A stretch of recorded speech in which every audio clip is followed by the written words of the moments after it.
of the things that I just can't believe, no one told me until I finally found the time to really discover it myself, is how amazing GitHub is. GitHub is absolutely incredible at supercharging what you are doing from a development point of view, right?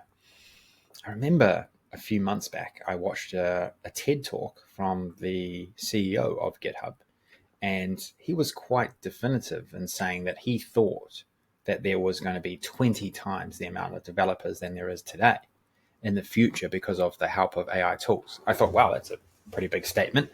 And I without a shadow of a doubt, think that is probably an understatement now in terms of how quickly you can get into building new applications these days by what is available on GitHub even now.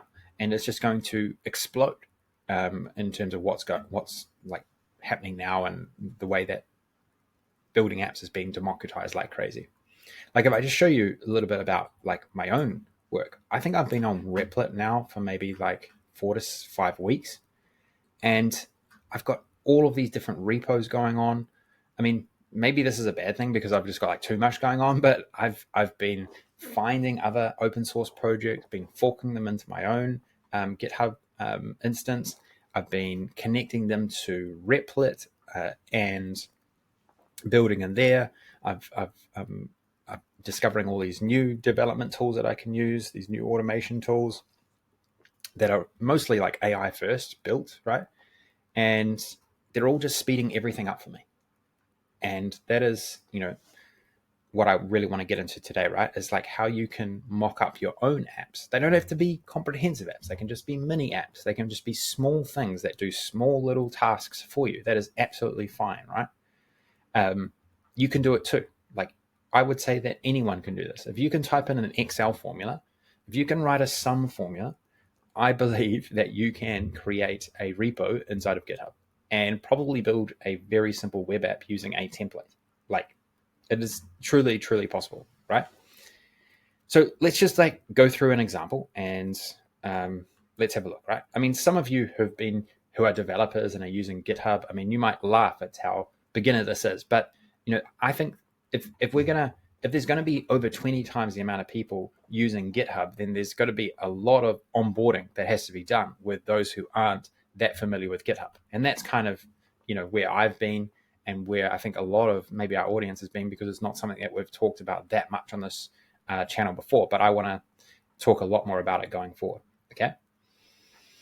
So one of the things you can do within GitHub, right, is that you can set up your own repos very easily. A repo is really like a folder of a whole lot of code for your application, right? So you can create your own repos here. But one of the things that I have been doing myself a lot is I would find cookbooks, right? So you can go in and find OpenAI, like you can go search OpenAI, right? They have a lot of cookbooks here in a lot of cases.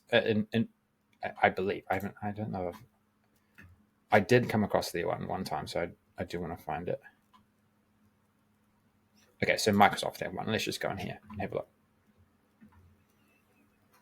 Right, so what you can do within a repo, like someone else's repo, so this is one from Microsoft that they've pushed as an open source project, right? Is you can watch it, you can star it so that it comes up in your newsfeed, but you can also fork it. So you can fork your own copy of this and then start building on top of it, right? And that I classify that, just doing that and opening up a that is a web app, right? Like even if you've hardly done anything, I mean, you are creating a web app if you are finding an application online, forking it, and then creating it yourself. Like that is a web app.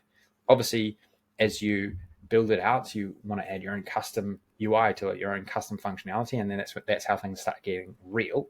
But that still is how you can mock up your very first apps very, very quickly, right? And this is what I recommend. And this is how you can just get more familiar with the architecting of a solution, how code logic actually works with some languages, right? Like one of the first apps that I built was this. I'm going to find it actually. So Grock is this amazing inference tool, and it's and like it's mind-blowingly fast AI. Like the way how fast it comes back to you with an answer is just like unbelievable, right? It's the fastest out there right now. So I wanted to do something with Grock, and I was like, okay, let's look up Grock in GitHub, and I found the Grock API cookbook, right? And I clicked in here, and I've been using Replit, which is an online developer tool, and it had Replit examples. I was like, great, okay, cool. So if I wanted to create one of these, I can click in, and I think I created quick start conversational chatbot.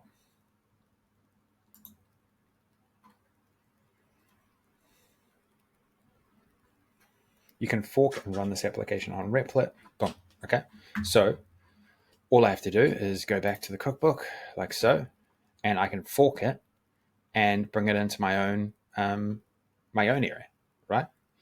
And I can then connect up this GitHub repo to within Replit. Okay. So within Replit, which is a seriously awesome tool, by the way, if you want to get into this. I would say it's much easier to learn than Visual Studio, even though Visual Studio is incredibly powerful and like everyone uses it. But in terms of if you're learning, Replit is fantastic, because what you can do is you can import from GitHub. So as you collect all of these other repos and bring them into your own area in GitHub, you can then start connecting to them, right? You can start connecting to a lot of them, like so. Okay, so all of these are ones that I've developed or I've forked. I've developed some of them, but I've forked some of them as well. I've forked them from others that are open source. And you'll be like, one thing that blows my mind is like how many like very cool open source projects there are that you can actually then go and use yourself.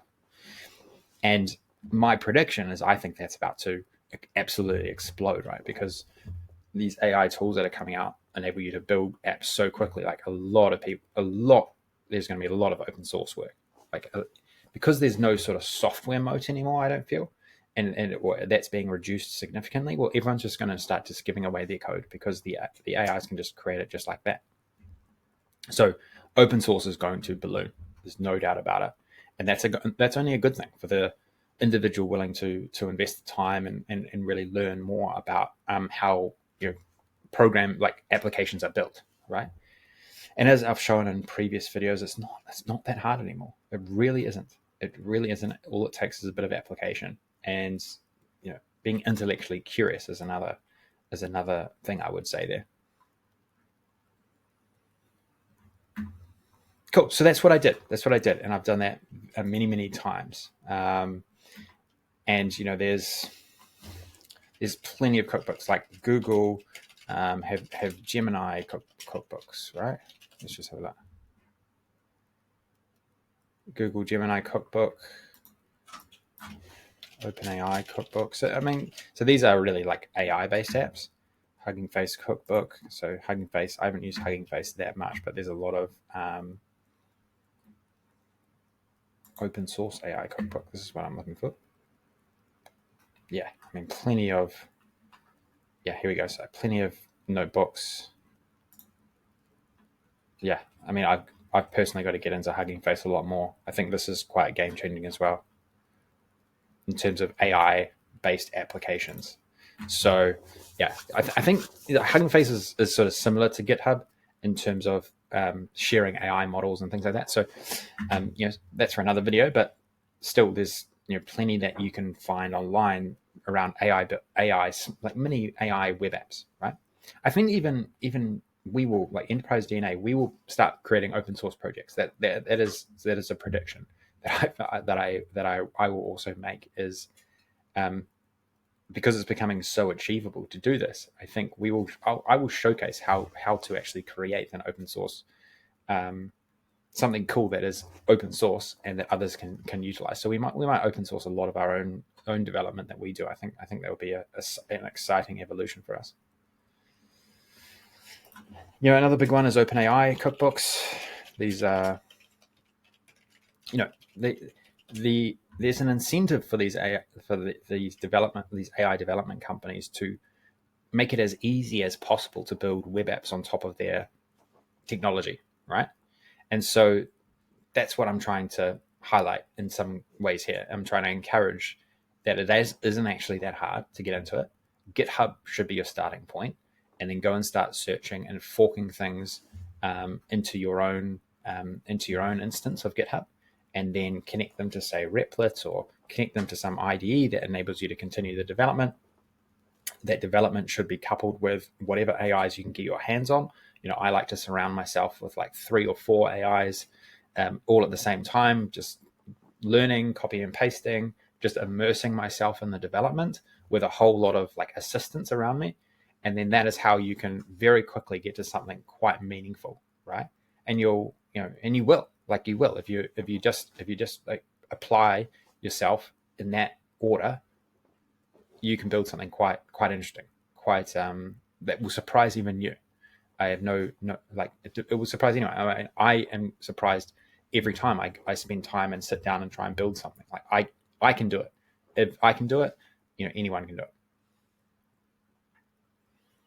Okay, I think I'm going to round off there. That was just a bit of a core overview of some things that I think is just like so achievable. I mean, even this one in the corner here, Chainlit, is another. I was going to say Streamlit is a way to build Python applications. So there's tons of. Hold on, I'm just going to Streamlit. Streamlit is an awesome way to just create and publish Python apps, and they've got tons of examples.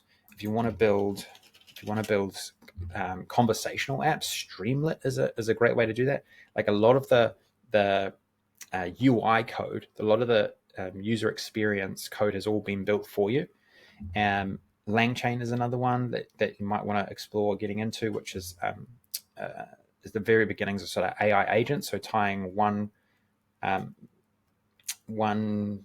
piece of functionality, like with an AI, to another piece of AI functionality. So yeah, bringing a lot of things together in what they call chains.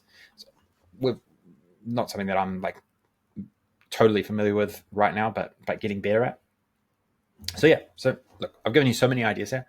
That was the whole point of this video.